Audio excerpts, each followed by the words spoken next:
UP में Lok Sabha seat को लेकर बीजेपी का एक फॉर्मूला सामने आया है। उस फॉर्मूले के हिसाब से बीजेपी ने खुद के पास 80 में से 74 सीटें रखी हैं, जबकि सहयोगियों को 6 सीटें दी हैं। इनमें ओपी राजभर की सुभाषपा को और निषाद पार्टी को एक एक सीट देने की बात सामने आई है, लेकिन अब दोनों ही पार्टियों की डिमांड बढ़ गई है। एक सीट पर राजभर नहीं राजी,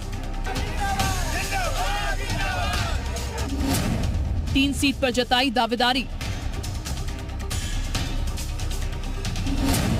चुनाव से पहले लगाया जोर, यूपी में राजभर मांगे मोड़।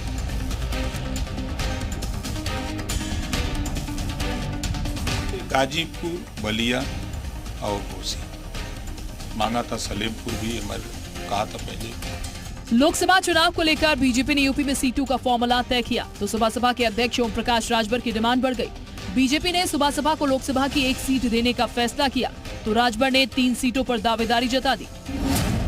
बीजेपी ने जो फॉर्मूला तय किया उसके हिसाब से 80 में से 74 सीटों पर वो खुद उम्मीदवार उतारेगी। वहीं सहयोगियों के लिए बीजेपी ने 6 सीटें दी। राष्ट्रीय लोकदल को 2 सीट, अपना दल एस को 2 सीट, सुभासपा को 1 और निषाद पार्टी को 1 सीट देने का फॉर्मूला तय किया। लेकिन अब सुभासपा ने घोसी, गाजीपुर और मऊ सीट की डिमांड रखी है।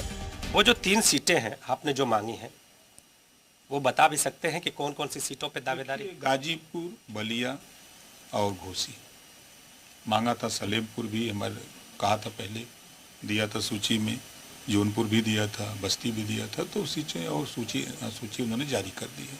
ये सीटें बची हैं, अभी घोषणा नहीं हुई है। राजभर की दावेदारी के बीच अब निषाद पार्टी ने भी एक और सीट की डिमांड कर दी है। निषाद पार्टी ने मैनपुरी की सीट पर दावा ठोका है।